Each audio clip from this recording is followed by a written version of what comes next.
Oi, William. Eu sou a Ângela Melim. Eu sou escritora, sou tradutora, faço parte do coletivo Lapa, que é um núcleo do PT no Rio de Janeiro. E aqui vou conversar com o professor William Campos. Ele vai dizer para mim aonde ele trabalha, o que ele faz como educador popular, e em seguida nós vamos conversar sobre as lutas populares brasileiras. Olá, bom dia, boa tarde, boa noite, seja quando você assistir. Queria dar os parabéns à Ângela pela persistência, né? Nesses tempos terríveis, né? Maior crise da humanidade nos últimos 75 anos. Eu sou professor de História e trabalho com educação popular em Maricá, onde fui secretário de Educação. Fundei o Enseja, né, que é para pessoas que pararam de estudar há muitos anos, e atualmente coordeno o Pré-ENEM Popular da Prefeitura. Então, William, a gente sempre ouve falar que o povo brasileiro é pacífico, que não luta pelos seus direitos, mas não é bem assim, né? Nós temos uma história que é muito mal contada pela elite de muita luta do povo. E você, justamente, iria começar falando sobre isso, sobre as lutas contra a escravidão, que seria Palmares, o movimento abolicionista, a revolta dos malês, a revolta da chibata. São muitas lutas de que a gente tem pouca notícia, né, William? Olha, muito interessante a gente conversar sobre isso, porque eu acho que hoje é que o brasileiro está mais acomodado. Hoje é que ele tem que acordar mais. O brasileiro hoje é cúmplice de muitas coisas erradas pela sua omissão ou pela sua atividade sem ideologia e fanatizada. Na verdade, a nossa luta é uma tradição do nosso povo lá atrás. Nós tivemos aí muita resistência dos índios à presença portuguesa, guerras, inclusive. É claro que o opressor europeu, com toda a sua técnica, sua vida, sua história de guerras, leva uma vantagem. Depois nós vamos ter a chegada do negro, que foi as mãos e os pés do Senhor. Onde o Brasil funciona, tinha negro. Onde tinha negro, onde tem negro, o Brasil funciona. Foi assim no açúcar no século XVI, XVII, na mineração no século XVIII, no café no século XIX. Então, um dos momentos mais importantes da nossa história sempre são aqueles que estão ligados à luta dos negros. Por exemplo, o Zumbi dos Palmares é um herói verdadeiro, realmente muito mais importante, mas muito, muito, muito mais importante que Tiradentes. Tiradentes é um herói que assume o problema quando o problema é derrotado. E aí ninguém questiona. É como se fosse um professor pegando uma cola, aí o aluno fala, não, fui eu que colei. E a turma inteira é perdoada. Tem seu mérito, Tiradentes? Tem. Mas é um movimento de camadas de elite, que não defende a abolição. Então, Tiradentes é até feriado, né?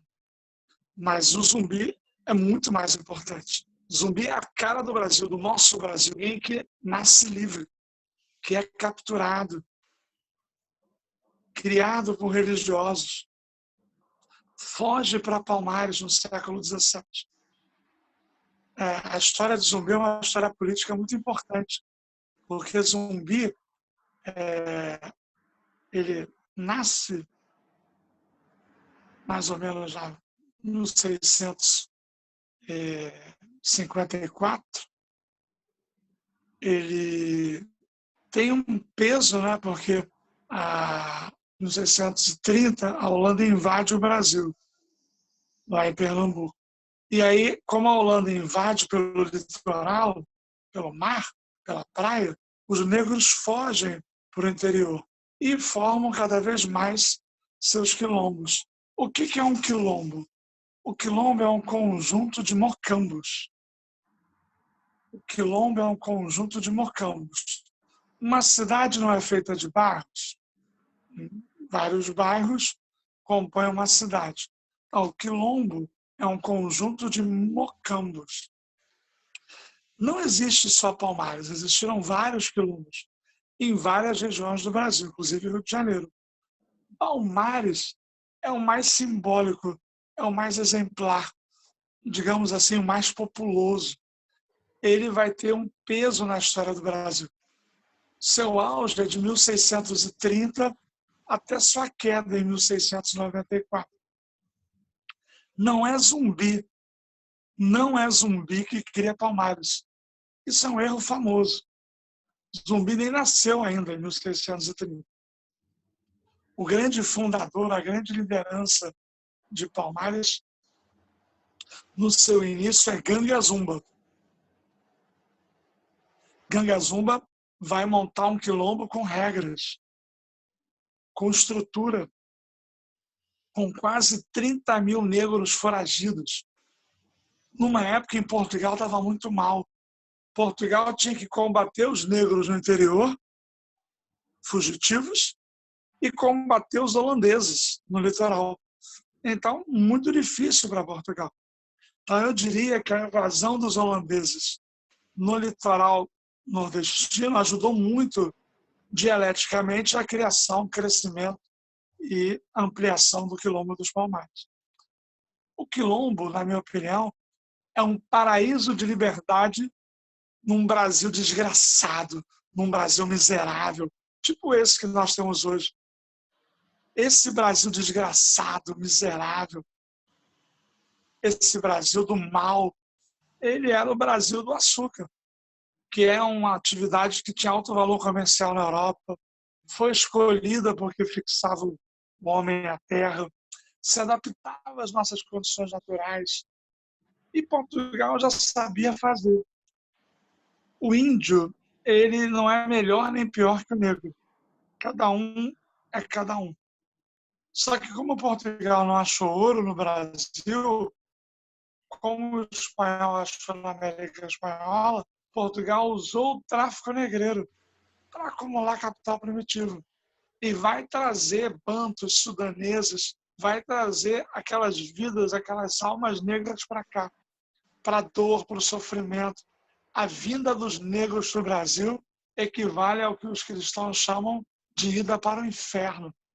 E a vida do negro ela vai ser muito humilhante. Tem um livro bom do Laurentino Gomes que fala sobre a escravidão, do início até Zumbi.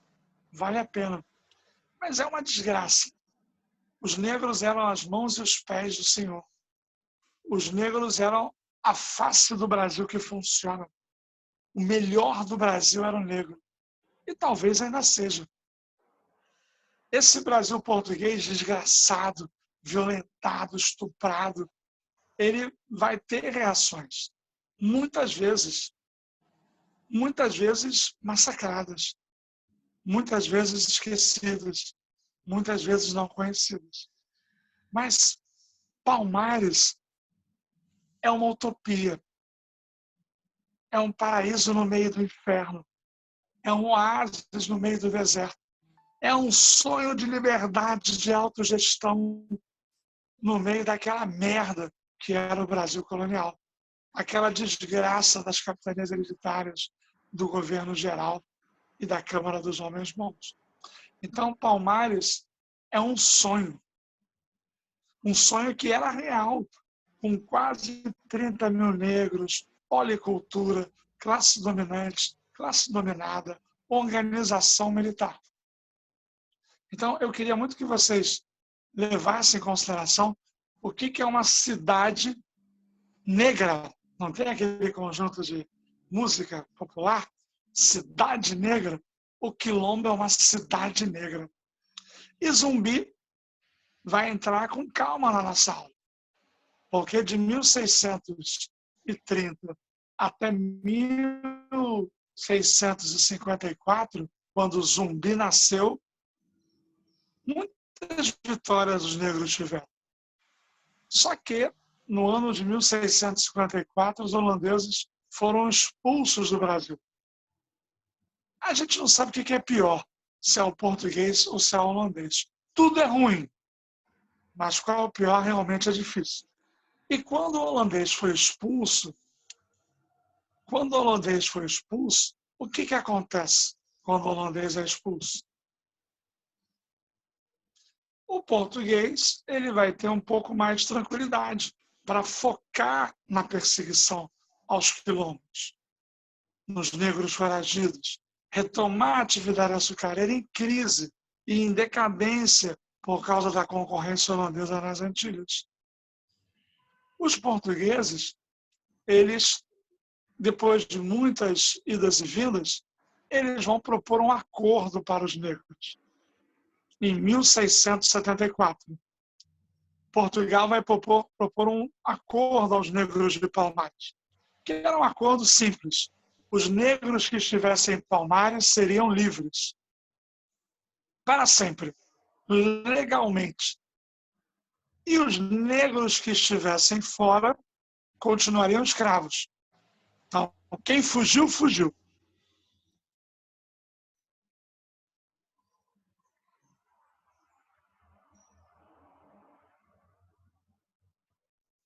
Sim.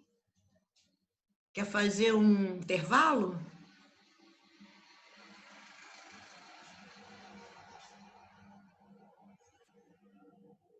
Você está me ouvindo? Eu estou te ouvindo muito bem. Você está me ouvindo? Estou ouvindo bem.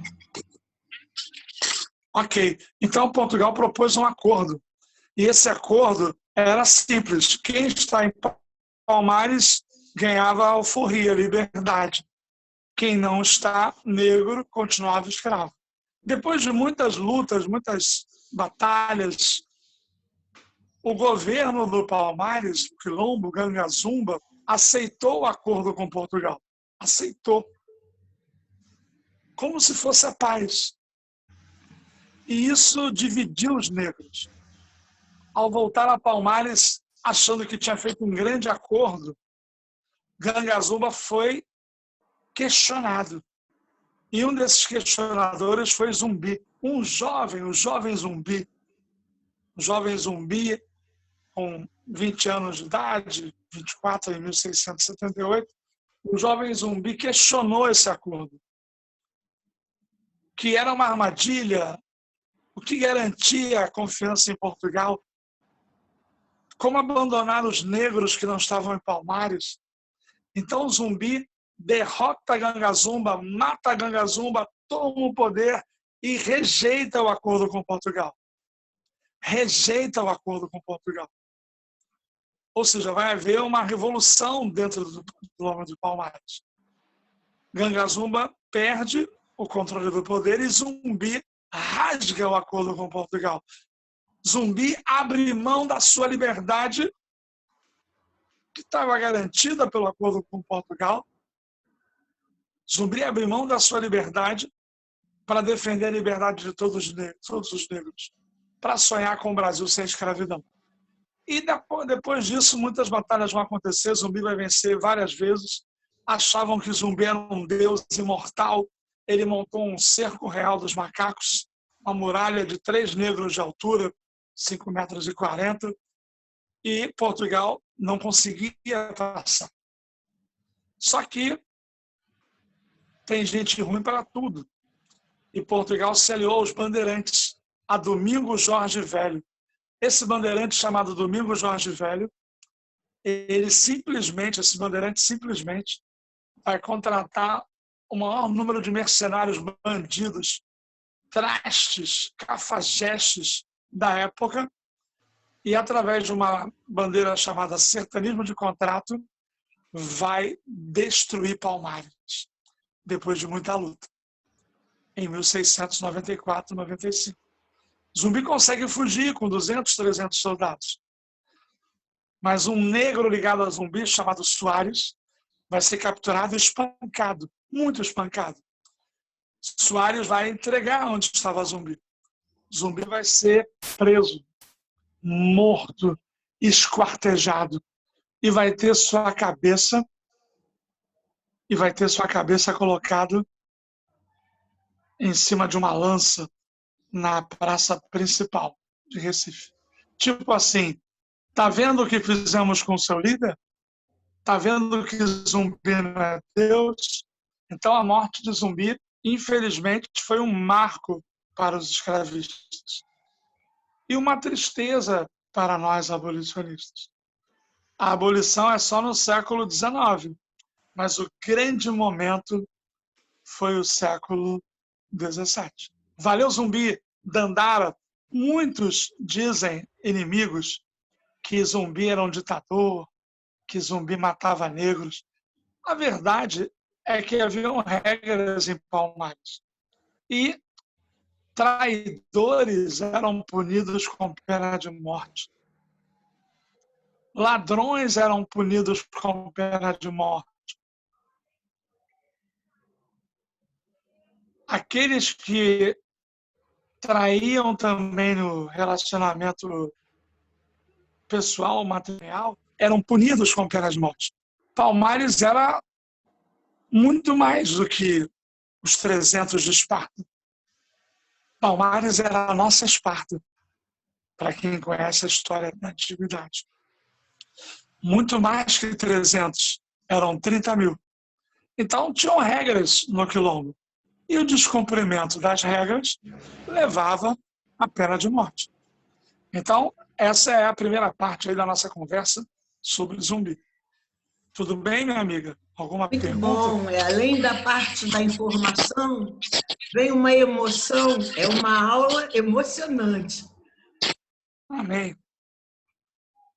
Eu acho que agora o grande momento que a gente tem que conversar é deixar claro que a Inconfidência Mineira, a Revolução Pernambucana, são movimentos pela independência, mas eram de elite. Não queriam nem saber do povo. Não queriam nem saber de escravo, de negro, de abolição. Bom é a Conjuração Baiana, inspirada pelas ideias francesas, inspirada pelo Haiti revolucionário. A nossa Conjuração Baiana foi derrotada, massacrada, humilhada. 4 líderes foram mortos, muito mais do que Tiradentes. Então é muito importante registrar que a Conjuração Baiana foi um grande momento de luta contra a escravidão. Um movimento com negros liderando o processo. No início, Angela Elite participava da Conjuração Baiana. Sim, todos contra Portugal, porque o açúcar caiu, Portugal abandonou Salvador. Botou a capital para o Rio. Conjuração Baiana, só para você se organizar, 1798. A Conjuração Baiana foi derrotada, mas era um símbolo da luta abolicionista. Eu queria registrar para vocês. Depois nós vamos ter a revolta dos malês, um grande movimento islamizado, massacrado, derrotado, mas de luta. Eu estou numa fase que eu acho melhor morrer do que viver sem lutar, sem sonhar. Sabe, qual é a diferença entre os que morrem na luta e os que vivem sem luta? É uma reflexão. Pelo menos a história lembra deles. E nós respeitamos essa luta. Então, o malês na Bahia é um movimento que não tem muita projeção em quantidade, mas tem um marco de ser abolicionista, de ter a influência do islamismo no Brasil. É um movimento muito curioso, muito interessante. Tivemos a cabanagem lá no norte, né, que vai matar os pobres que moravam em cabanas à beira dos rios, os cabanos. Mercenários vão ser contratados para matar todos. E muitos negros eram cabanos, sonhadores, apesar de ser um movimento pouco conhecido no período regencial. Tivemos a balaiada no Maranhão. A balaiada, todos nessa faixa de 35 a 40, 1835, 1840, a balaiada ela é um movimento no Maranhão dos fazedores de balaio, negros, gente que queria autonomia, liberdade. Nessa época, as pessoas eram contra a centralização do Rio de Janeiro, contra o poder regencial. E Caxias já era mal, ainda não era duque. Caxias não tinha fogueiras, não tinham prisões. Caxias mandava queimar os presos para não ter que vigiar. Já pensou se essa ideia volta hoje em dia, com esses governos que nós temos? Então, nós temos na regência esses momentos importantes. A cabanagem, malês e a balaiada. Ok? A Guerra dos Farrapos, tomem cuidado, que a Guerra dos Farrapos não era abolicionista. Isso é muito importante. É mais de elite do que qualquer outra coisa. Nós vamos ter o nosso movimento abolicionista, a nossa luta, marcante, né? Mas vocês sabem que a Inglaterra apoiou muito pelo fim da escravidão, que o importante não é a sua cor, o importante é que você seja consumidor. Então, há uma pressão do capitalismo pelo fim do tráfico negreiro, pelo fim da escravidão. O Brasil vai demorar muito a acabar com a escravidão. Primeiro, nós vamos ter a Lei Eusébio de Queiroz, em 1850, que acaba com o tráfico negreiro. Depois de muito tempo, a Lei do Ventre Livre, em 1871, que o filho do negro é livre, mas o pai e a mãe continuam escravos. Um absurdo. E o fazendeiro, o dono do escravo, ainda era indenizado. Inaceitável. E aí, uma boa notícia, em 1884, o Ceará e o Amazonas acabaram com a escravidão. Antes da Lei Áurea, o governo Pedro II, que precisava dos fazendeiros, era politicamente bancado pelos fazendeiros, Pedro II faz a lei dos sexagenários. Se os negros chegassem aos 60 anos, ficavam livres. Mas a maioria não chegava a essa idade. E o que acontecia com o negro que deixava de ser escravo aos 60 anos naquele Brasil? Ele virava mendigo, trabalharia por um prato de comida. Então a vida era muito ruim. A nossa abolição é tardia e sem inclusão, sem indenização, sem emancipação.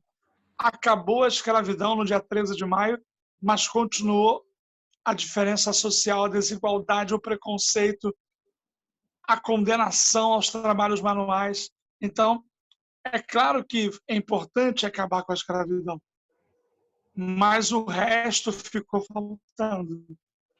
E o resto é tudo para o negro, porque nós vivemos até hoje esse racismo. Não precisa ser negro para ser contra o racismo. Basta estudar, basta ser humano. Então, a situação do Brasil é uma situação muito ruim, mesmo com a Lei Áurea. E eu vou dar um exemplo disso. Um exemplo disso famoso, a Revolta da Chibata, em 1910. A Revolta da Chibata, em 1910, na Marinha. Reparem bem, meus amigos, minhas amigas. A escravidão acabou em 1888. Eu estou em 1910, 22 anos depois. 22 anos depois. E os negros recebiam chibatadas na Marinha. João Cândido, esse sim, herói de verdade. Esse sim, herói de verdade. João Cândido, almirante negro, jogou os oficiais na água depois que o negro recebeu 250 chibatadas. 250 chibatadas. E aí, João Cândido, entre outros, vai tomar o controle da embarcação, vai jogar os oficiais na água, vai apontar os canhões para o Rio de Janeiro e vai ameaçar explodir essa porra toda. Devia ter feito. Hermes da Fonseca assume em 1910. Não é contra o Hermes, é contra os castigos físicos na Marinha. Contra os castigos físicos na Marinha. Mas o Hermes era o presidente militar, Hermes da Fonseca, negociou com os negros venceram, os castigos físicos acabaram. É muito importante, Ângela, deixar isso claro, o movimento venceu. Mas o João Cândido não foi perseguido? Sim. Quando o movimento acabou, quando tudo voltou ao normal, depois da greve, digamos assim, os líderes foram perseguidos e João Cândido foi até internado como louco. Outros foram desterrados mandados para a Amazônia. Então, é muita luta, muita luta, muita luta, até a gente chegar a 88, a Constituição que transformou o racismo em crime inafiançável, até a gente chegar nas cotas raciais, até a gente chegar em algumas vitórias pequenas, mas vitórias que a luta contra o racismo possui. Somos todos escravos enquanto existir o racismo. Então, viva os poetas, expressionista, negro, advogado. Então, essa história ela não vai acabar. Infelizmente, enquanto houver um branco racista, a luta contra a escravidão, a luta contra o racismo não vai acabar. Então, essa é a minha contribuição para ti, minha amiga. Obrigada, William. Mande para mim que eu vou mandar para os meus alunos também. Eu queria te perguntar, nós temos um movimento negro bastante vigoroso aqui no Brasil. E no mundo Vida todo... longa ao MNU! Oi? Vida longa ao MNU! Movimento Negro Unificado. Justamente agora, há poucas semanas, com essa questão da morte do George Floyd nos Estados Unidos, essa coisa do antirracismo explodiu com muita força no mundo todo. E o que você diria, para fechar, levando em conta o nosso movimento negro e a luta de agora, com essa história maravilhosa, que você contou de uma maneira mais maravilhosa ainda? Olha, eu tenho o Movimento Negro Unificado, tem outros movimentos. A gente aprendeu muito, né? Tem muitas lideranças importantes. Marcelo Dias, por exemplo, só para lembrar um nome rapidamente. Januário Garcia, que eu acho que já faleceu. Então, nós temos uma tradição nessa luta. Eu acho que o movimento negro ele sofre como todos os movimentos de esquerda. Às vezes ele tem um declínio. Só que o racismo é tão forte, o racismo é tão presente, que não há como a gente escapar disso. Por exemplo, nós temos o Dia da Consciência Negra, temos o feriado de Zumbi, o grande feriado, 20 de novembro, que muita gente questiona. Então, eu acho que esses eventos aí, como nós estamos fazendo, quanto mais você conseguir repercutir, mais vai ser importante. Porque o negro é lindo, a negra é linda. E, na verdade, quem não gosta de negro, quem não gosta de negra, não deveria fazer parte do nosso país, porque o nosso país é um país negro. Isso aí. Muito obrigada, William. Um beijo bem grande para você e força, hein? Essa gravação vai para o maior número possível de pessoas para espalhar esse pensamento tão bonito, tão libertário. Amém. Beijo. Beijo.